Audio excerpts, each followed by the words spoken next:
Dear Madam Minister, dear board members of Europa Nostra, of the Calouste Gulbenkian Foundation, the Centro Nacional de Cultura and the Clube Português de Imprensa, dear members of the jury, ladies and gentlemen. Let me first express how honored and grateful I am to be standing here tonight and receiving the renowned Helena VAZ da Silva European Award for raising public awareness of cultural heritage. I also wish to congratulate Antonia Arslan for the special recognition given by the jury for her role in defending Europe's cultural heritage through literature and through defending human and cultural rights, especially those of female writers. I would very much have liked to know the inspiring Helena VAZ da Silva, who, I understood, her name is Helena, that means that she's the most beautiful woman, and da Silva means she's from the forest, so the most beautiful woman of the forest. What do you want more?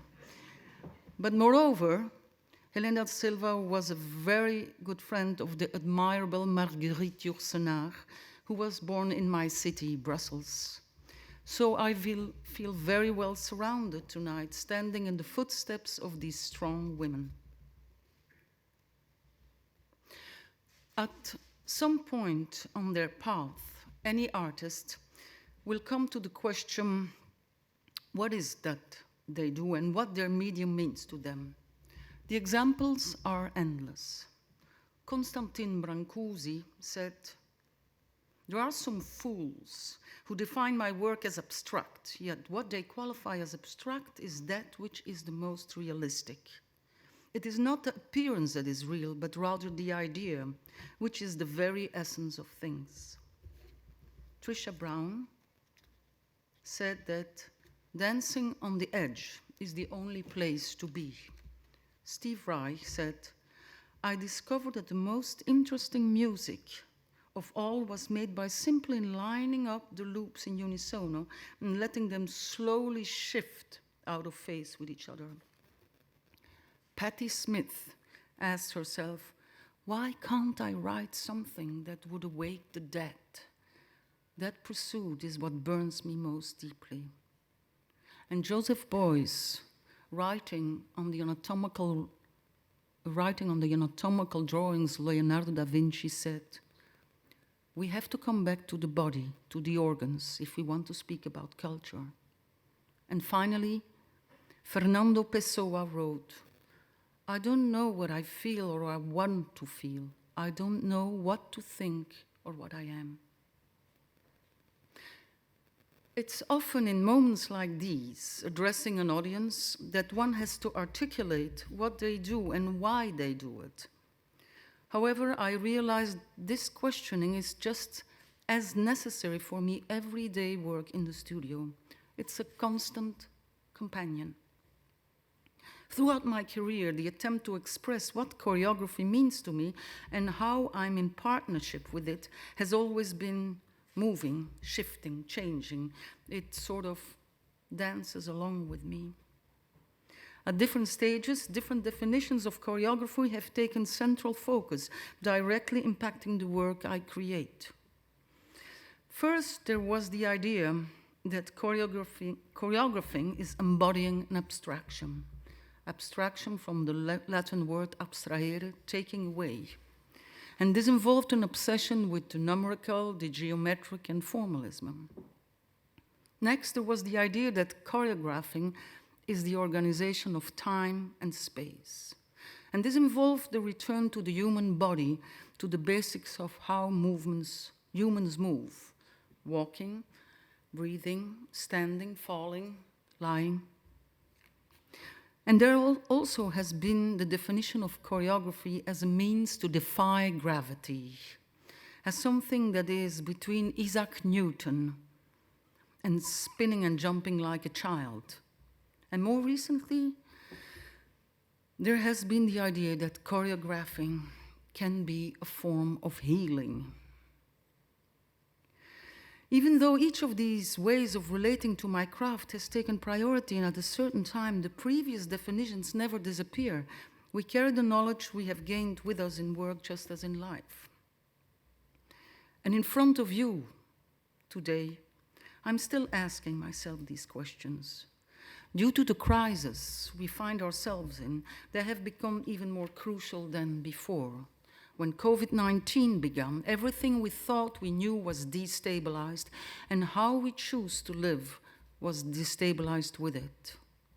These unsettling times raised questions to many people working in many different fields, and also to the basis of how we go about our daily lives. Speaking as a choreographer, an artist in the field of live performance, and most importantly, a dancer, the questions became of unavoidable importance. When will we do it again? Where will we do it again? Why dance? When shall we three meet again? In thunder, lightning, or in rain? When the hurly-burly is done, when the battle's lost and won, that will be ere the set of sun, where the place upon the heath, there to meet with Macbeth. On this search for a possible definition of choreography, one strategy I've used before is to look at the word, at the root of the word. Choreography is a fusion of two Greek concepts, namely chore, meaning choir or troupe, group of people, and graphein, meaning to write. In this sense, the etymology of choreography is a matter of writing the people, which can also be seen as a writing the space between people. Therefore, possible definition, choreography is a question of how to organize a group of people, a multitude. And with this in mind, I think about how COVID-19 has pulled choreography from the studio into a more public sphere.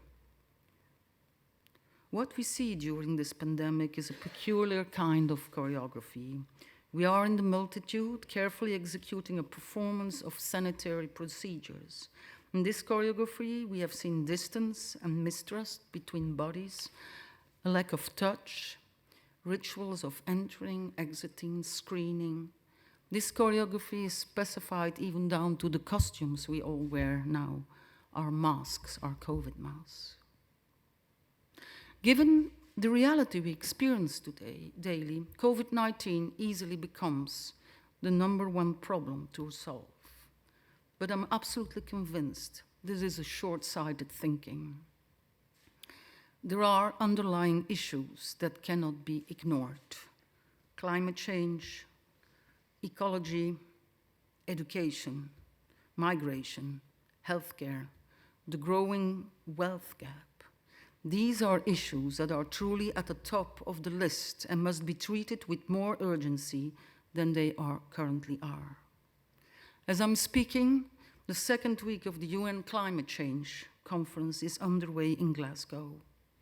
We are facing huge challenges as humanity, and we can only overcome them if we share a sense of standing together. One of the major challenges is the extreme loss of animal and plant species. More than 1 million species are on the brink of extinction. And in the end, we might be one of them. Connected to the problems of pollution, climate change, and the abusive character of our economy on our planet, we are in a dangerous place. We destroy our environment, we destroy ourselves. It has never been more important for world leaders to come together as a team, acknowledge the full weight of this crisis, and put wise plans in action to do something about it. And to quote Shakespeare again, this time in the voice of Titania, the fairy queen in A Midsummer's Night, the human mortals want their winter cheer. No night is now with hymn or carol blessed. Therefore the moon, the governess of floods, pale in her anger, washes all the air that rheumatic diseases do abound. And through this distemperature, we see the seasoned altar. With my ongoing quest to articulate what it is that I do, there is inevitably always this question of why? Why choreography? Why should I dance? Why dance? The questions of Why waits more and more as a mode of doom thinking increases? Why am I dancing and choreographing with all this happening around me? What can my work do to help? Can it help? Should it help? And there are many moments it makes me think of that scene from the Titanic, when the violinists keep playing as the ship is sinking. Doom is inevitable for them, but their music making is a way to enjoy a last burst of beauty, to soothe themselves and the others around them who face all the same fate. But honestly, I don't want to think that way. I think we have the moral duty to first think that this is not a Titanic and that we do have a future ahead of us. And we cannot say, as they say in French, après nous le déluge. Because I believe that maybe choreography has the potential to offer more than just soothing. I think we can learn from it too. In the current climate, it can feel as if everything to do with sharing is under threat, and that the speed of this is accelerating as difficulties of the world pile up. How do we relate to each other as individuals or a collective, as a continent or a globe? The number of people living in cities is steadily increasing, meaning the planet is becoming one big city, this polis, this Greek word which leads to the word political. The space between people is changing. We are getting closer and closer to each other, yet at the same time we are becoming more and more individualistic, screened off by technology, and not to mention afraid of others' bodies.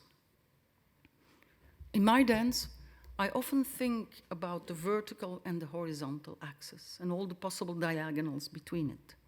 The vertical axis, what connects us between heaven and earth, keeping us grounded with gravity, but simultaneously uplifting us. In dance, we can try to defy gravity, to fly, which according to the late American choreographer Trisha Brown is the most beautiful movement. The horizontal axis is the realm of the social. It's where we reach out to our neighbors, where we embrace, we support, we're providing support when necessary. This happens in dance, but also in daily life. Unfortunately, the way we use the horizontal axis is becoming increasingly complex. There is the necessity to distance ourselves from each other, but less room to do so. I believe the matter of how to organize the people needs re-evaluation and re-imagination. How are we going to live together with so many people? How we are going to reorganize the people? And I strongly believe what we need is a reset, to make radical shifts in order to stabilize the planet and its people. Calls for the reset of our society have become remarkably widespread across the political spectrum, along with our increasing incapacity to imagine collective solutions to collective problems. Dance lovers and choreographers probably hear their own references here to Set and Reset, which is one of Trisha Brown's most important pieces. It sells to the music, beautiful music of Laurie Anderson, who provided the score Long Time No See. Brown's piece, which premiered in 1983, is a beautiful metaphor for the ways in which human beings both order and reorder their world. It's one of the greatest works of postmodern dance, full of complex movement and intricate composition. And there is plenty for us to learn from. It exemplifies the power of imaginative thinking, improvising, and inventing. The world needs to rewrite itself, not to rewind, but to reset for a better future, using ancient wisdom and modern insight. As with any art making from choreography, we can learn about decision making. The work of a choreographer implies making many choices. Sometimes these are very large decisions that have a huge impact on where the piece will go. For example, what music I'm going to work with. Choosing to work with drumming by Steve Reich, as you saw. I did it in 1998, opposed to Bach's Goldberg variations, which I will be dancing here in March, April, as I have recently done, lead to entirely different works. Other decisions are so small and precise that you, in the audience, may barely have noticed the alternative. For example, shall my gaze reach up or down? It seems like an insignificant detail, but I assure you it is not. Just as each word in language means something, specific body language isn't the same, and the way the gaze can sculpt the space is extremely powerful. Decision-making is everywhere in our daily life. We are constantly making choices that affect our own lives, but also around us on both micro and micro levels. We know all too well how big decisions made by people in power, by politicians, can impact our lives. But also the smaller decisions can also have a large impact, just like I experience when I choose to hold my fingers this way or that way in dance. A figure that has been with me since my very earliest works, you just saw it, is the spiral. Spirals are figures of life and change. In every spiral, the closing is also the opening. There is the double helix of our deoxyribonucleic acid, the opposite spirals. And I'm very interested in circles too. I like the idea that the circle is the most democratic figure because when standing in a circle, everyone is of equal distance of the center. It's no coincidence that dancing often happens in a circle, and it has been like that in cultures around the world for as long as we know. But the image I really would like to share with you today is that of concentric circles. Multiple circles widening around shared center. The central point, the eye of the storm, is both the ultimate movement and the ultimate stillness, while the circles around grow bigger and bigger. Think of a circle as something closed off, internal, like a bubble. It's easy to do. But what I like about concentric circles is the expansion outward, all while sharing a common center. A natural example of concentric circles would be dropping a stone in water and seeing the ripples spread out. Just like a small stone, small-scale choice-making will inevitably lead to concentric circles. Sometimes it's easy to fall into a pattern of thinking that nothing you do has an impact. But I found that rather than letting oneself be demotivated like this, it's better to think on a different scale. If we zoom in, we see that even the smallest actions or choices can have the largest effect, reaching far as it ripples outward. Each of us, as individuals, has a part to play in the wider community, no matter how small our actions may seem. Or to say it with Greta Thunberg, no one is too small to make a difference. In preparation of this speech, I was looking into the work and history of Europa Nostra, and I learned how the risk of flooding in Venice and the potential destruction of the city's heritage due to climate change was at the origin of this organization. This got me thinking about the heritage of dance and choreography and how that should be protected. It's a difficult one to dissect because as live art and live art, dance isn't made up of objects that can be destroyed, sold, speculated on, can't be destroyed by time or the changing climate. Dance itself can't be washed away in a flood. It can't be burned to ash in fire.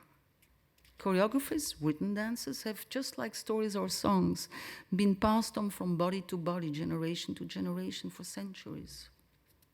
The only difference is that choreographed dance isn't recorded in writing as easily as a story or song.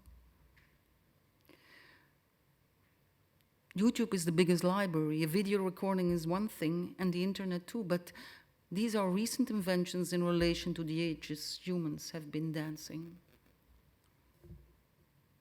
As has been made evident to me, even though dance may not be made of erodible materials, its heritage needs to be protected too. It was very nice last night. Who was it? Who explained me all? You explained me about the dances in Portugal. Yeah, that was very beautiful. We looked. How do you protect the heritage of dance? I think this is a matter of transmitting knowledge in order to keep that heritage alive, meaning that this is a good time to talk about education.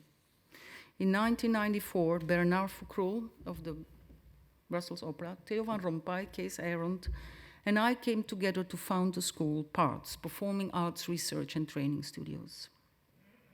It opened in Brussels in 1995 and has since then seen 556 students pass through its door from 66 countries around the world. PARTS was built in response to what has been called the Flemish wave of the 1980s and to fill the gap that was felt due to the disappearance of mudra, the Indian word for gesture, the school of Maurice Béjart. We wanted to create a school that would be a place to bring people together and build a future. Brussels, which comes from the word broek, means a swamp. Brussels is a kind of no man's land. A no man's land that is betwixt and between, the pocket of urban space that bridges the north and the south, east and west. In Brussels, as demonstrated by the surrealists, there is a taste for things outside the box, the uncategorizable and the absurd. Some people say everything what is not allowed finds its place in Brussels, for the good and for the bad. All this made it the perfect place to make this school happen. It felt as if anything was possible with no conservative history to uphold. We started the school with youthful ambition, and at the same time we were driven by a belief in the importance of education. We want to accompany and support young artists, making a possible way for them. After all, the word education stems from the Latin word educare, which means to lead out, just like these concentric circles I spoke of. And throughout these years of PARTS, I've seen constant change. I've learned that change tends to happen in cyclical patterns, always coming back to the similar place in a different way. When dealing with change, one constantly asks this question: what remains? Are there things what we should hold on to? Are there things we should let go of or to assist change? A school is by excellence a place where you think about the past, the present, and where you build on the future. It's a difficult thing to learn, not only as an educator, but also for the students. They came from very different backgrounds across the world. Arriving at a school with different social, physical, and mental realities, their education is just as much about human growth as it is about dance. Ultimately, dance acts as a common ground. All this being said, protecting the heritage of dance is a matter of caring for its transmission from generation to generation, nurturing its development and growth. We learn from the past and work with it in the present to reset for the future. What is essential for this to happen is the idea of leading students out into the world with all the tools they may need, both as dancers and human beings. But in order to protect the heritage of dance, I think there is something even more vital than this topic of education, that is the body. Dance primarily exists in the body, and it goes without saying, and especially in the eyes of the pandemic, that the body needs to be protected too. Protecting the heritage of dance is first and foremost a matter of protecting the people. As I said before, during this past year, we have been suddenly confronted with mistrust of the bodies of others, and even of our own body, which are the houses in which we live. We don't know what's happening inside ourselves. So depend on the knowledge of doctors, scientists, politicians. We worry about proximity to others. We worry about touch. We worry about being surrounded by a community. We worry about sharing breath. Unfortunately, these very things, proximity, touch, community, and breath, are all essential to the DNA of dance. Therefore, this crisis has hit not only the work of a professional dancer or choreographer, but also who we are on a human level. And this is maybe a good moment to share with you a final story of something I witnessed unexpectedly earlier this year. We were in Basel in March, and Rosas was invited at the Fondation Bel-Air in Basel, which is a beautiful museum in Switzerland, to create and perform a project which I've been developing called Dark Red. And not the dark red zone of COVID, but a project about choreographic encounters with the architecture of museum spaces and exhibitions, taking the form of live choreographic installations. And this particular exhibition was, the starting point was Auguste Rodin and Hans Arp exhibited in the Fondation Bel-Air. And at the last day of this 10 days of exhibition performance, and after taking our final bows, at the end of the last day, we gave an encore. By performing a song we had been working with in this project. It was Kiss by Prince.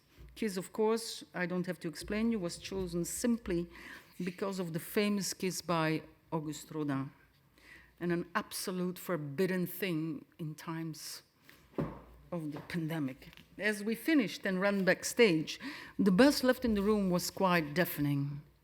The people were highly energized, eager for more. So intuitively and instantly I asked the technicians if he could play the song of Prince through the sound system. Without exaggerating, the second the song was playing, the people surged into the space and started to dance.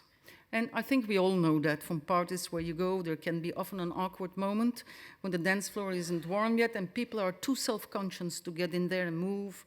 We look at each other, there is the desire, but we don't dare. Then it's a bit like sheep. If one starts, another follows. Soon everybody will join, but it tends to take time. However, as the music started, the room immediately broke into full-on dancing.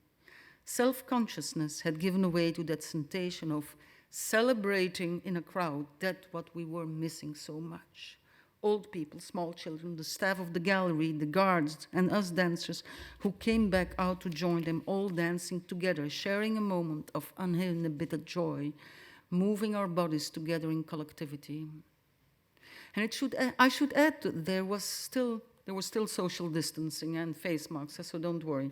But even with those safety measures, this exemplifies one of the vital elements of dance and what dancing is all about: community, sharing an experience as a community and celebrating that community. And so I may come to the end, but it may sound like something that goes without saying, but at the end of the day, choreography is a celebration of our humanity. Choreographing is a means to dance together collectively. And even when dancing, you can dance a solo, you are never truly alone. That is the definition I present to you today. And I think there are many things to learn from dance that can help us in these times. How to deal with our surroundings, our time and space. How to create experience in a way that is not full of doom, destruction, and selfishness, but celebration. We can learn how to relate to the body of the other, to listen to our bodies, protect and work with it rather than against it. We can learn how to share the same rhythm instead of being individualistic, and how to celebrate our humanity again. Dancing is something we all know. A child can dance even before somehow it can walk or speak. And without a doubt, every single person in this room is familiar with it in his own very way, just like were the people at the Fondation Bel-Air. Although dancing in solitude is one thing, we can dance in quarantine or in self-isolation, it is fundamentally a social act. Bodies moving side by side with negotiation, often to a common beat, the space between breathing. And at the still point of the turning world, neither flesh nor fleshless, neither from nor towards. At the still point, there the dance is. But neither arrest nor movement, and do not call it fixity, where past and future are gathered. Neither movement from nor towards, neither ascent nor decline, except from the point, the still point. There would be no dance, and there is only the dance. T.S. Eliot. And last time, Shakespeare. Shall I compare thee to a summer's day? Thou art more lovely and more temperate. Rough winds do shake the darling buds of me, and summer's lease had all too short the days. Sometimes the eye of heaven shines, and sometimes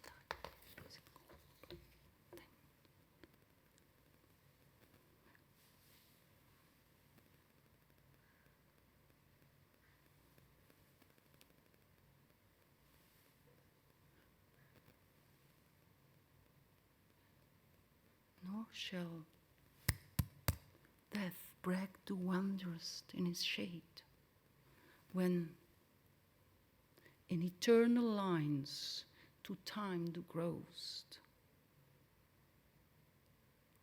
So long as man can breathe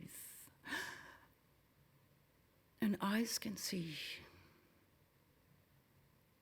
as long lives this, and this gives life to thee.